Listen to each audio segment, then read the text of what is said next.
Trumped Up Podcast. I am your host, Keith Rao, and this is episode 9, Shocking Revelations.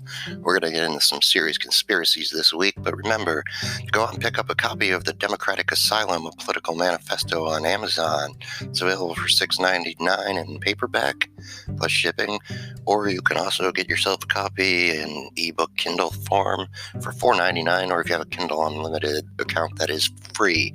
So we're going to get into something this week that we haven't really talked about before.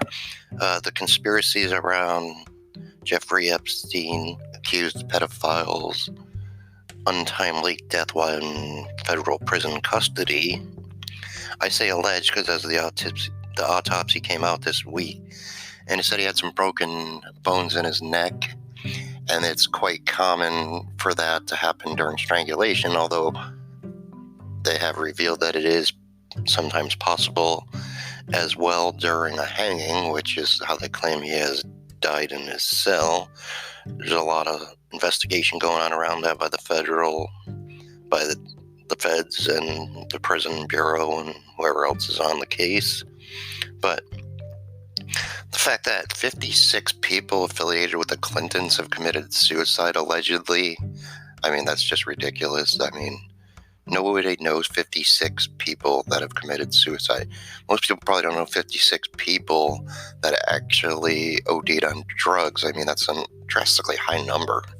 I mean, if it was 5 or 6 or 10 maybe, I might believe it, because, people with the same mental health conditions tend to be friends, and society is straining on us, and we do have a mental health crisis in America.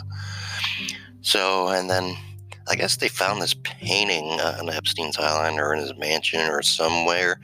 It was old Billy Clinton wearing a blue dress. So apparently Bill Clinton was a transvestite, or before the big transgender movement that's going on right now. I mean, I'm not really going to get into that controversy, but if you've seen this picture, you're never going to unsee it. You might have nightmares about it, be traumatized for life. I'm sure you really don't want to see it, but if you probably have by now, I'm sure. And if you haven't, just go to the Trumped Up Podcast group on Facebook, and you will see it. And you will not unsee it. But we'll leave it at that. It's even worse than the things they're saying about Michelle Obama being a transgender, but this is an actual painting of Bill Clinton in a blue dress, which is ironic because of the Monica Lewinsky blue dress incident.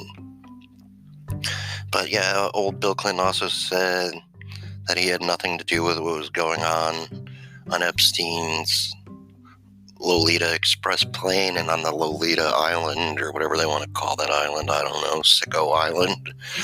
But records show that 22 or 26 times he actually went there, and many times without Secret Service. So I'm sure if this guy didn't die, which I don't know how he should have been under 24-hour protective custody, but apparently the government didn't want a lot getting out on.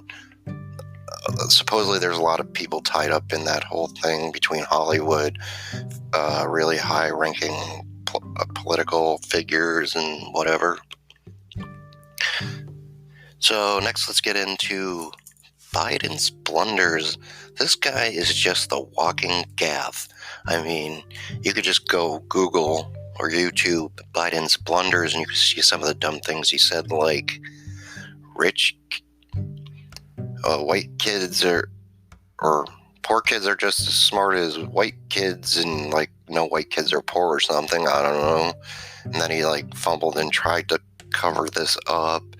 But I mean, they got to keep this guy on limited speaking, because every time he goes out there in public, he tends to do this and says some off-the-wall thing, and makes me wonder, if he's still all there. I mean, he is up there in age, so he's definitely not on top of his game, and he's been in politics since we landed on the moon, as I spoke about before. But really, how he's the front runner is beyond me, except for this just shows you who's in the votes Democrat in this country.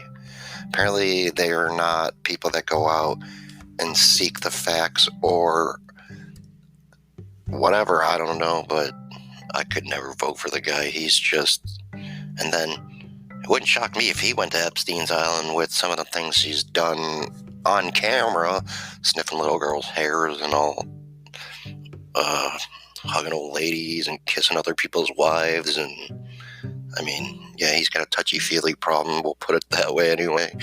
So, but yeah, I guess tonight in New Hampshire we got another Trump rally. I'm sure that's going to be jam-packed with 10,000 people and more thousands of people outside. But he's holding a dueling rally as Joe Biden's also going to be in New Hampshire. He might get tens of hundreds of people. It's going to be interesting to see how many people are at the Trump rally as opposed to how many people are at the Biden rally, which I'm sure that number, it's just going to be ridiculous. The only way I could break that down in everyday people terms would be if you go to a NASCAR race and the amount of Kyle Busch or Jimmy Johnson fans as opposed to a guy like David Reagan who's retiring and really only has like 1 or 2 wins in NASCAR ever, and he doesn't have the fan following. So here, these people have tons of fans and these people have like none. So, I mean, and then Trump over there, he's leading, I guess, did a poll in New Hampshire, North Carolina, and it shows that Trump is beating every Democrat in that state, which is not shocking to me. Might be shocking to the Democrats. So in our next shocking revelation, CNN reporters this week, they're having a bad week over there. First you got Don Lemon's being sued for sexually assaulting somebody. That's not shocking, and the stuff they said he did wasn't pleasant sounding at all, and if he did that, man, he needs to go. Then you just had April Ryan. She was doing a speech, she's always bad-mouthing Trump and what he says and his actions, but then and how he's trying to silence the press, but she is the press, and there was another press guy there, and she tried to silence the press, so that totally just makes her one big hypocrite. And then I guess the way they handled it, they tried to take the guy's camera. They almost got violent with him. It was just totally inappropriate. There's a better way to deal with things. I mean, if these people are giving speeches and they don't think that what they do or say is going to get out to the public in this day and age, they're just ridiculous. There's a camera everywhere. Even if you don't see the camera, somebody's got a hidden camera on them, doing investigative journalists like Project Veritas and James O'Keefe over there does, like with the Google people and the stuff that just came out on that with their bias, and they're trying to rig the election. So that's the funny part with that too. You got the Democrats all freaked out about Russian collusion, but they're all fine with American interference in our elections. And then you got Andrew Cuomo, New York governor's brother. I forget what his name is, but some guy actually called him Fredo, and he went off the rails, and he almost assaulted the guy that called him a name. I guess it's insulting. Fredo is insulting to Italian Americans because of the Godfather movie. You can go look up why that is, because, I'll give you the breakdown. Fredo was the younger brother of Michael Corleone, and he was the failure of the family. So that's how Fredo became insulting to Italian Americans. But, anybody in the public eye, just let it go. I mean, it's just words. They really can't hurt you. Big deal, he called you a stupid name. I mean, even Trump got on that one, like, ha ha ha, look, they called him this. I agree, because his brother, the governor, is much more successful than them, so he must have hit a sore spot with the guy, I guess, to put it mildly. But he went off the rails. It's almost like, we've seen some Instagram videos of him this week in the gym, like working out like erratically. So maybe the guy does a lot of steroids and he's having some roid rage. Maybe CNN needs to go on drug test him because his behavior's not right, or maybe he's having a breakdown. I don't know. Maybe he needs to get some therapy. But His actions definitely weren't appropriate for somebody in the public eye. Not at all. Should never happen this way. You gotta conduct yourself in a better manner. You just can't go off the rails. It's just not acceptable. So we're gonna take a break here, and we'll be right back after a message from our sponsor.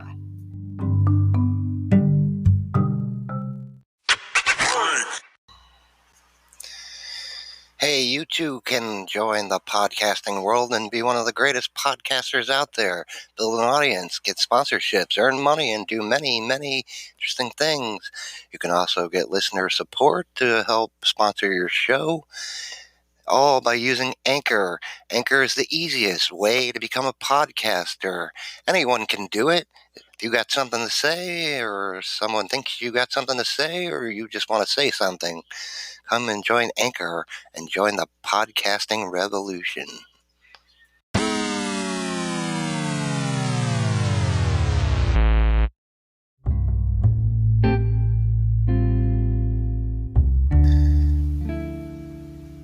Okay, welcome back to the Trumped Up Podcast. I am your host, Keith Rao. This is episode 9, Shocking Revelations. Sorry, not revolutions. That's something else altogether, but hey, it's all good. Sometimes we misspeak. But this week, the Trump administration announced they're reducing visas and green cards for people who are likely to rely on government benefits, such Social Security, food stamps, welfare, which I don't know why anybody has a problem with this, but to CNN, this is shocking. And oh my God, they're gonna stop people's benefits, and they're not gonna let people in, and this might affect people that are already living here, and same old recycled crap they always use to shock people. But really, this should have been a policy already. I mean, we want the best of the world coming here. Doctors, lawyers, students, people are going to contribute, and being able to rely on yourself would be a big part of that. I mean, back in the day when our grandparents came here and our great-grandparents, they got off the boat, and yeah, they couldn't speak English, but they had skills like carpenters, and they built this country. And they were like carpenters, iron workers. They could put things together, they could fix things, they could do things, and they could contribute to the country. So why do we want people to come here and they're just going to live off the government and probably never do anything with their life? I mean, yeah, some of them will go and pick fruit or whatever jobs that they're more likely to get, or be dishwashers or housekeepers, but also, speaking English, I believe, is part of this rule, or being willing to learn English, which there's a lot of people in this country that just don't speak English, and I don't get it. I mean, you can go get Rosetta Stone. There's a race car driver by the name of Daniel Suarez in NASCAR, and he speaks somewhat decent English. And the way he learned English was actually watching SpongeBob SquarePants and other cartoons, ironically. Probably SpongeBob wasn't the best choice of a cartoon to learn English.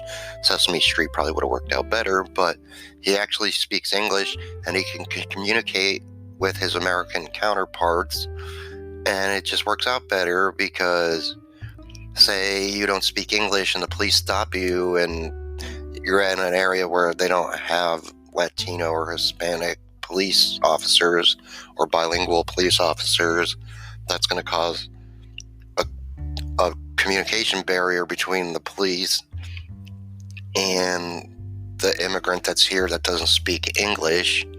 So this whole rule is just good. It's going to help our economy by not being such a draw in the system.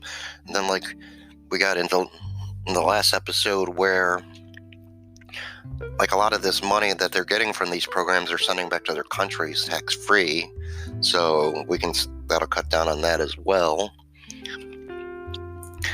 And then we had those 2 weeks ago, the massacres in Dayton and El Paso, where a couple crazy gunmen, one of each political aspect. I mean, one was had views similar to some of Donald Trump's policies, and one had views and supported Elizabeth Warren and was a total leftist and Antifa, I like to call them, just a terrorist organization. But yeah, they subscribe to those kind of views. So But I don't think either of these shootings really had anything to do with their political stance. They were just a couple of deranged people that went out and committed a crime. The sad fact is, more people are shot in inner cities every week than happens in these massacres, but it's shocking because it all happens at once. And maybe it doesn't fit the narrative of the media to cover these, because, Fox was on it a little bit this week and last week about the shootings in inner cities, and it's just not a safe place. Kids can't play on playgrounds. You got to dodge bullets while you're walking to school, and it's just not good for the community. But a lot of these places are actually run by Democrats, and they've been given billions of dollars to fix up these places, and they haven't done it yet. And nobody knows where the money really went to. Like, we'll take Elijah Cummings' district with the money that they've been given billions in just the last few years, and it probably went to the Harbor District or something in tourist areas and fixed up the nice parts of towns. Why there's rats running around on the streets and dilapidated buildings that should be torn down. But yeah, businesses aren't going to want to go build in these neighborhoods because it's just not acceptable to run a business in a place where there's so much violence and danger, and the drug epidemic is fueling this, which leads to the cartels are probably behind this as well. But the media jumps straight to the identity politics, calling Trump a white supremacist, a racist. He's the one responsible for this, although when Steve Scalise got shot on a congressional baseball field and it was a Bernie Sanders supporter, nobody was blaming Bernie Sanders for the crazy guy going out and shooting the congressman. It was just a crazy guy. He just went off the rails, and he just took it to an extreme that nobody should ever take it to. Violence in any form, really, in this day and age is just unacceptable. And not just gun violence, violence in general.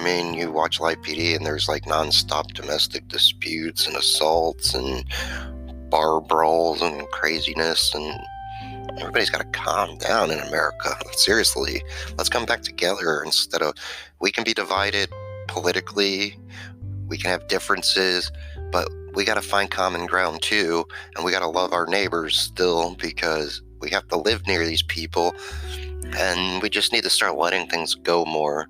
But yeah, they were super on. And then after the identity politics came, gun control, gun control, gun control.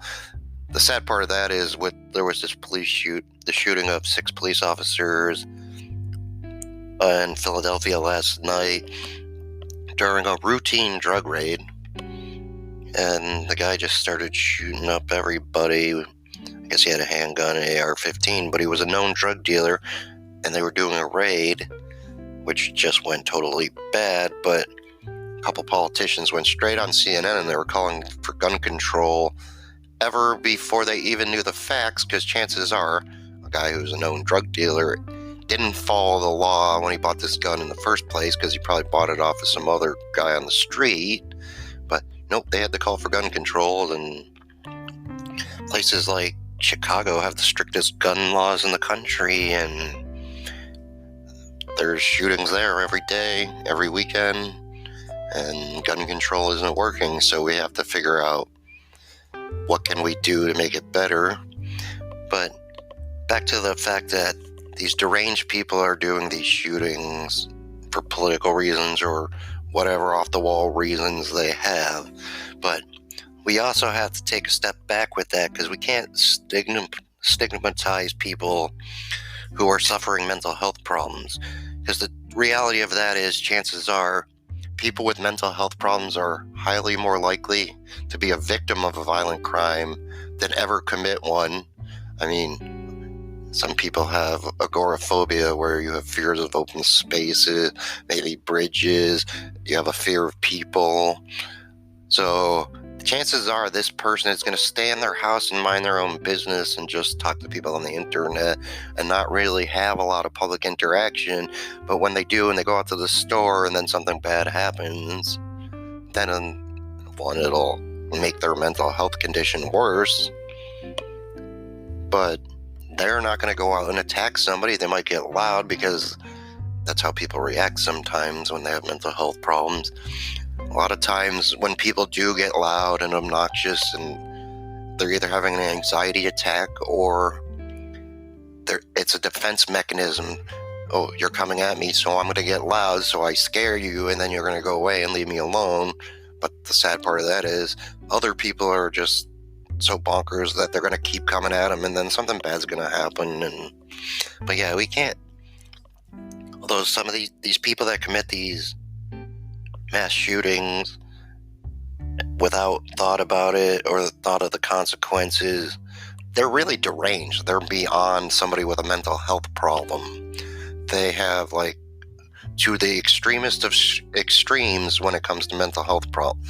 I mean, somebody could have anxiety, agoraphobia, panic attacks, and autism and be totally fine. They just can't deal with loud noises or overwhelming sense or extreme heat because of the sensory overload. Not like those people in that socialist conference in California, because those people are actually making a mockery of people with autism, and it's really offensive in a way, and I don't find it. I mean, people are making jokes about this, but to those people, because they're not experiencing the problems that people with actual legitimate health problems, mental health, have, you're triggering me kind of mental health well, not mental, just, yeah, they need their safe space, whatever. So, yeah, but yeah, these Congress people were on CNN last night, before this thing was even over, before they ever knew any details of why this guy was shooting or if he got a gun legally or illegally. They're calling for gun control again, just because it's an AR-15, but let me tell you the reality of an AR-15. An AR-15 looks like a high-powered machine gun. It's not. It only shoots as fast as the trigger. If you had two pistols in your hand, you can shoot just as fast as the AR-15 and 2 bullets at a time, actually. So you can actually fire faster with 2 pistols, and it's pretty easy to change a clip of 9 bullets, because even if you don't, so that's 18 shots and 18 shots and 18 shots, as opposed to the AR-15. But there's also guns that don't look like an AR-15 that are hunting rifles, and they shoot the same way the AR-15 does, and it just looks like a hunting rifle. So these assault rifles, no, it's a rifle that somebody used to assault people.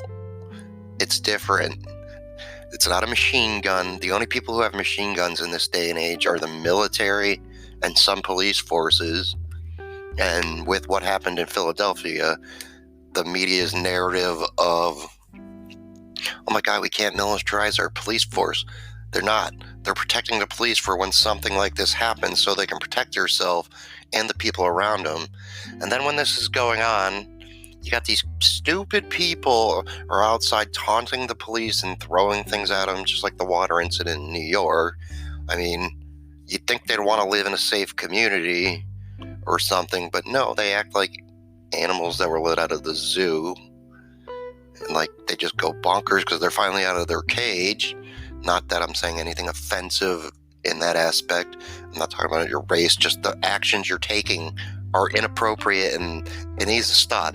But hey, that takes us back to CNN and MSNBC, back to the whole the police are racist and narrative that they were spreading in the bad. And now you got ICE facilities getting attacked, and now you got people throwing water at police officers, and the police aren't out to get you. You know, I watch Live PD, and 90% of the people pulled over, they actually were doing something wrong. Yes, 90%. And the 10% that weren't, they send them on their merry way.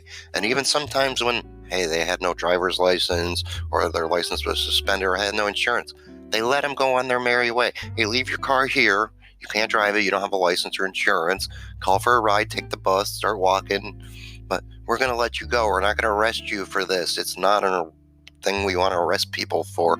We just want you to figure it out. But then you get the person like 6 weeks later. Here they are again. And then that's when they go to jail because you had your break and you didn't take your break. But really, the police aren't out to get people. They just want to protect people. So that whole narrative just has to end. Well, this has been a jam-packed episode this week. Remember, you can follow us on Tumblr. You can follow us on Twitter. You can follow us on YouTube. We souped up our page over there. I even put a couple funny videos over there. You got to go over there and laugh at those because they're hilarious. Please subscribe to that. You can go over and like our Facebook page, the Trumped Up Podcast Facebook page. From there, you can also join the Trumped Up Podcast group where you can be free to be yourself. It'd be great if you could send in a voice message and you can leave it totally anonymous and be part of the show. We've got one more episode this season. I hope to make it really exciting. I thank you all for your support. Thank you for listening. Remember, you can also support our show with a listener support link there. Or you can go over to, we are also Trumped Up Podcast. We're now on Patreon. You can go over there and we got a couple of membership things there. You can help support our show that way. You can share our page with other people. You can share our podcast with other people. Remember, our podcast can be heard across several different podcasting platforms, including our hosting platform, Anchor. Anchor is the easiest way to make a podcast. You can also go to Google Podcast, Apple Podcast, Breaker, Stitcher, Spotify, TuneIn, Pocket Casts, Radio Public, and I'm not sure if that's all of them, but tune in next Thursday for another exciting episode of the Trumped Up Podcast. I'm Keith Rao, and I am out.